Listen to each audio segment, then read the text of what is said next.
കഷ്ടമായി പോയടി. ഒരൊറ്റ ഫോട്ടോ എന്റെ ഇല്ല. ആ ഫോട്ടോഗ്രാഫർക്ക് എന്തൊരു തിരക്കായിരുന്നു. ഇരിക്കുന്ന ഫോട്ടോ എടുക്കുന്നു, നടക്കുന്ന ഫോട്ടോ എടുക്കുന്നു, പ്രസവിക്കുന്ന ഫോട്ടോ എടുക്കുന്നു. അവസാനം എന്റെ കയ്യിൽ നിന്ന് അരക്കുപ്പി സ്കോച്ച് മേടിച്ച് കൊടുത്ത് അവനും വെച്ചു. എനിക്ക് അത് കിട്ടാൻ ചെയ്തതായിരിക്കും. എനിക്ക് തോന്നുന്നത് നന്ദി പ്രസംഗം ആയപ്പോഴത്തേക്ക് അവന്റെ ഫിലിം റോൾ തീർന്നെന്നാ. ആ പലുപലി പെണ്ണുങ്ങളുടെ ഒരു 500 ഫോട്ടോ എങ്കിലും അവൻ എടുത്തിട്ടുണ്ട്. അത് നേരെ ഇതിനകത്ത് 3-4 ഫോട്ടോ അവരുടെ തന്നെ ഫോട്ടോയാ. താൽപോൽക്കാര് ഒരു കണക്കിന് കഷ്ടമായി പോയി. നീ അവരുടെ കൂടെ കൂടിയാ മതിയായിരുന്നു. നിന്റെ ഫോട്ടോ എങ്കിലും കിട്ടിയാൽ എന്ത് ചെയ്യാന്ന്. നീ ന്യൂസ് വായിച്ചോടി? ഹ്യൂസ്റ്റണിൽ നമ്മുടെ ജോയിച്ചാന്റെ അമ്മ മരിച്ച ന്യൂസ് ഇതിനകത്തുണ്ട്. ഞാൻ വായിച്ചു. ആ, നീ പിന്നെ ചരമക്കോളം മാത്രമല്ലേ വായിക്കാറുള്ളൂ. ഇന്ത്യയുടെ പ്രധാനമന്ത്രി ആരാന്ന് ചോദിച്ചാ റിൻസിക്ക് അറിയാൻ പറ്റില്ല. പക്ഷെ ഇന്ന് മരിച്ചത് ആരാന്ന് ചോദിച്ചാൽ അവള് കൃത്യമായിട്ട് പറയും.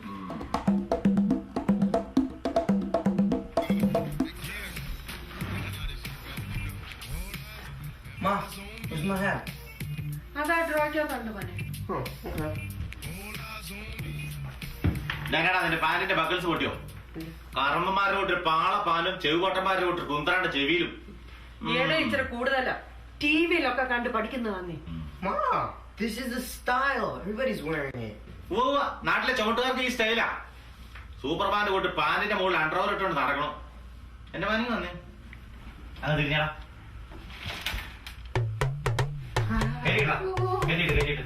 ഇനി ഇത് ശകല താഴോട്ട് താന്നാ നിന്റെ തൊടയടിച്ചാ പൊട്ടിക്കും. പൊക്കണ എന്റെ അടുത്തുനിന്ന്. നീ ആ ചെറുക്കനെല്ലാം വളം വെച്ചു കൊടുക്കണത്.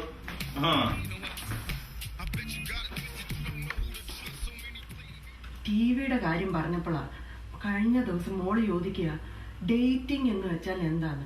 ഞാനൊരു വിധത്തിൽ പറഞ്ഞങ്ങ് ഉഴപ്പി. ഈയിടെയായിട്ട് ടി വി കാണിച്ചിട്ട് കൂടുന്നുണ്ട്. അതാ പിള്ളേർ ആവശ്യമില്ലാത്ത ഓരോന്ന് കണ്ടും കേട്ടും പഠിക്കുന്നത്. ഞങ്ങളുടെ ഹെഡ് നേഴ്സ് വെറോണിക്ക പറയായിരുന്നു അവള് മക്കൾക്ക് 15 വയസ്സാകുമ്പോ കേബിൾ അങ്ങ് കട്ട് ചെയ്യുന്നു. അവര് കാണിച്ചാൽ എന്നാലും കാര്യമുണ്ട്. പിള്ളേരുടെ ഈ പ്രായത്തിലൊന്നും ശ്രദ്ധിക്കുന്നത് വളരെ നല്ലതാ. അതിനാ ഞാൻ പറഞ്ഞത് നമുക്ക് ആ കേബിൾ കട്ട് ചെയ്തിട്ട് ആ മലയാളം ചാനൽ അങ്ങ് എടുത്തൂടെ. ഈ തോന്നിവാസം കാണത്തില്ലെന്ന് മാത്രമല്ല 4 അക്ഷരം മലയാളം പഠിക്കുകയും ചെയ്ത്.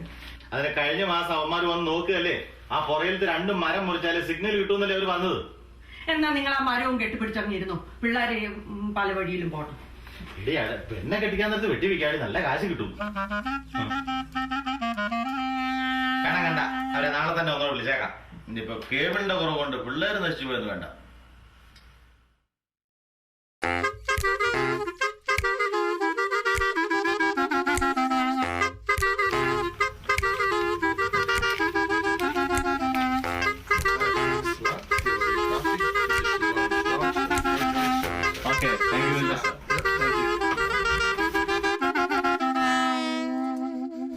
ഒരേണി വെച്ച് മോളിൽ കയറി കുറുക്കുറൂന്ന് 2 വെച്ചതിന് $150.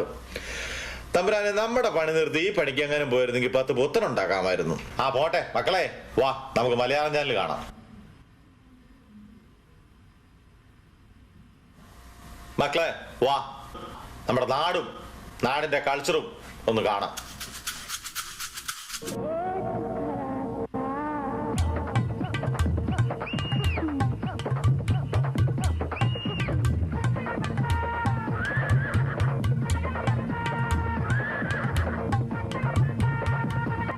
അയ്യോ, ചാനല് മാറിപ്പോയെന്നാ തോന്നണേ. ഇതേതാണ്ട് പാണ്ടി ചാനലാ. ഇപ്പൊ വെളുപ്പനെ വിളിക്കേണ്ട ഒരു വാക്കര്.